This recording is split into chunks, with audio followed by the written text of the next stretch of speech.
All right, y'all. So Voddie Baucham recently passed away. But let me just tell you something. Moments like this right here is why this man will always be deeply respected and remembered, because this is exactly how we are supposed to operate as Christians when we interact with the world. Because these two women were shocked that Voddie Baucham said what he said. And he really stood on business without any compromise. And it's so interesting because they were trying to get him to compromise for the entirety of this conversation. And it's not a very long conversation, as you're about to see. But just listen to how they're trying to get him to compromise every step of the way. And he refutes each and every one of their claims with Bible. And they were just talking in circles. They had no responses. Listen. Oh, I want to say this real quick. I just posted a video on Patreon because I have a new podcast on Patreon. I relaunched Patreon. I relaunched it. And I just posted a video yesterday. I would play the preview, but there's a reason it's on Patreon. I can't play the preview on YouTube. But go to Patreon. You can join for free. Just click this button, join for free, and you can watch this entire episode. All right? Link in the description, and then the link will also be in the comments. Let's watch this Voddie Baucham exchange, because this was incredible. Let's go. And she could potentially lead a country, but she'd be banned from leading many congregations. So why does Sarah... Oh, quick context. This is 2008. All right? This is a blast from the past. 2008. Election, Sarah Palin. That's the context. That's it. Let's go.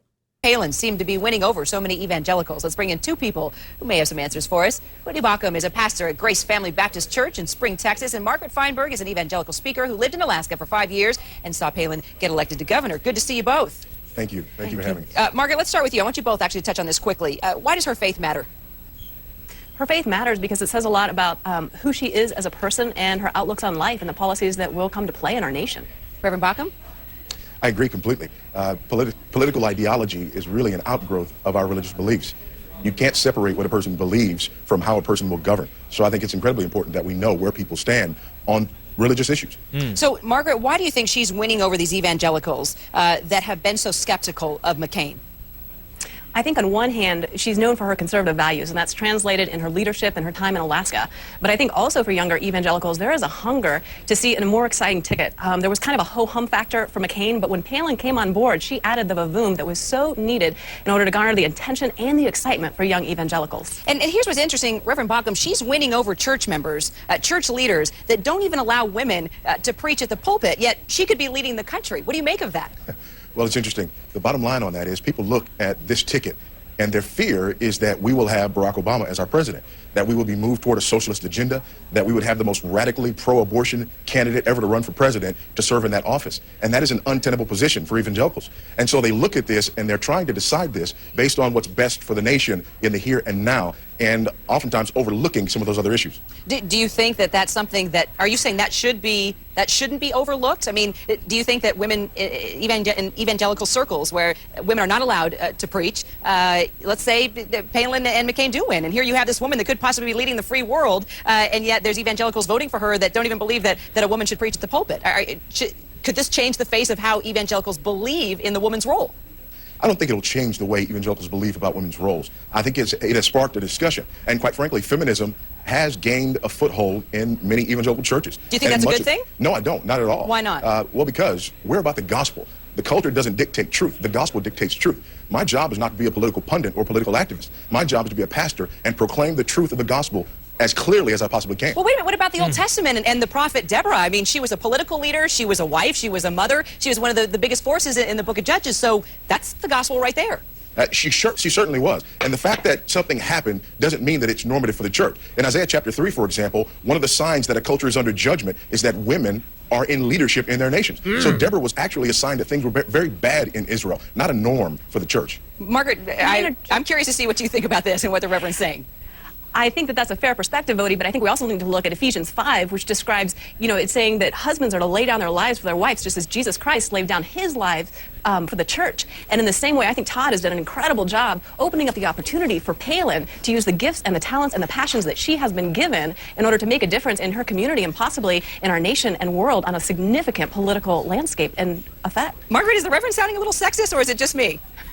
I would have to say the Reverend is sounding a little questionable there, but in the sense that A little questionable. Okay, hold on. Explain yourself. believe that everyone, despite gender, has an opportunity to serve, to give, and to play a role in making a difference in their communities, in their churches, and around the world. Reverend, this could be an exciting time. I mean, this could break through. We're becoming progressive in so many ways. We're seeing a black man possibly winning the presidency. We're seeing a woman here that's on the Republican ticket that's rousing up evangelicals possibly to think twice about the woman's role in the church. I mean, this is fascinating times. They are fascinating times, and they're also frightening times. When you see Margaret Feinberg use Ephesians chapter 5, which clearly says that a husband is the head of the wife, in order to justify somehow with this sleight of hand that Palin's husband is laying down his life by allowing her to do that. Number one, she's playing fast and loose with the text. And secondly, she is also ignoring the fact that Palin's responsibility as a wife and mother is governed by Scripture, not by whether we feel it's progressive in our culture. Oh, Margaret, final thought there. Voddie, you playing fast and loose, Margaret. What are you going to say?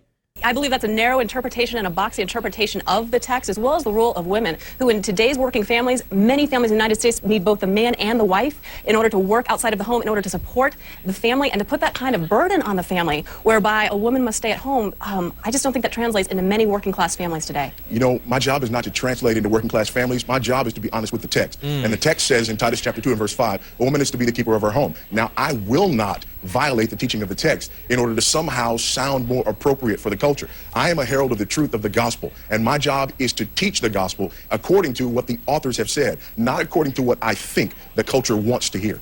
I think Voddie being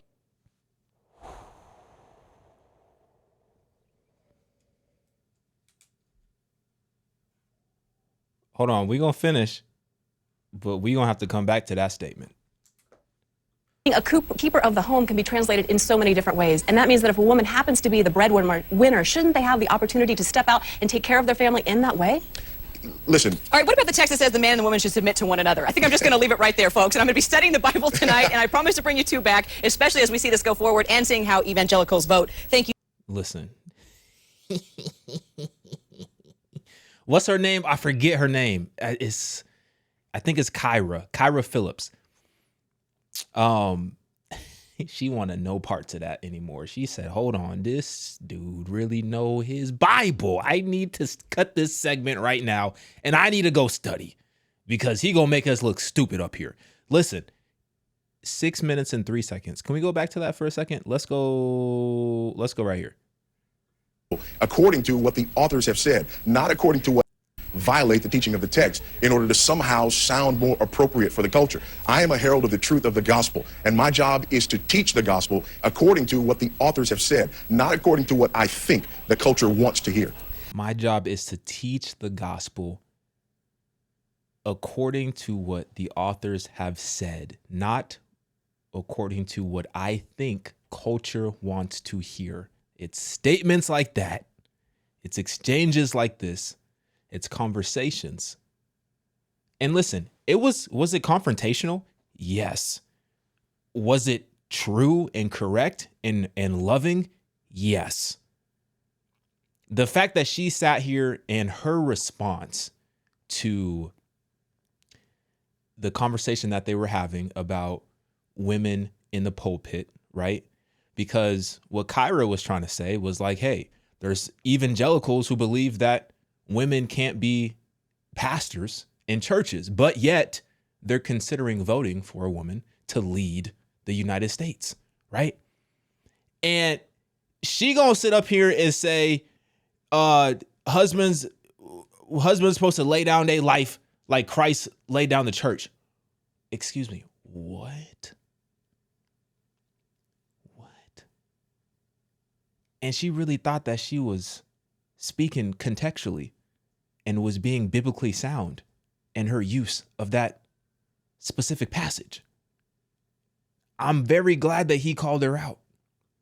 I'm very glad that he called her out and said that she was being fast and loose with the text, because here's the reality.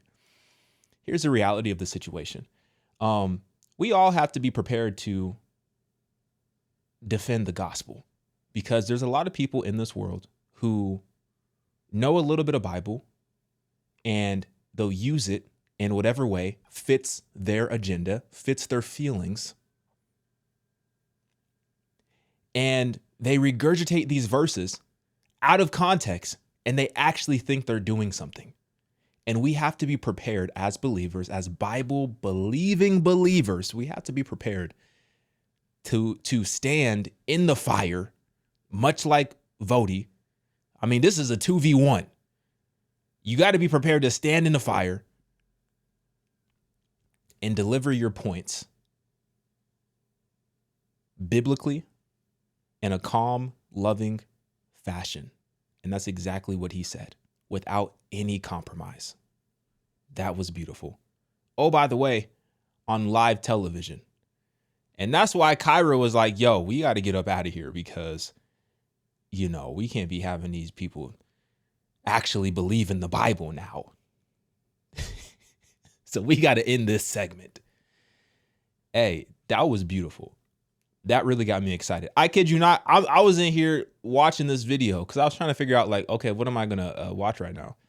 I turned this on. I'm in here watching this video like an episode of like Maury back in the day. You know how you used to stay home from school and there was nothing else on the TV, so you'd be watching Maury and Jerry Springer? I'm in there like this, glued to the TV, listening to the back and forth. That was great.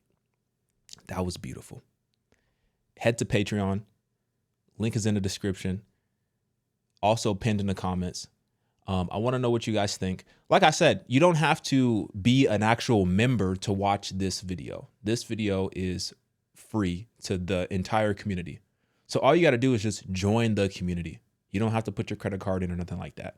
You just have to join your community, the community. If you do want to continue watching the podcast, then you do have to actually have, you know, a membership.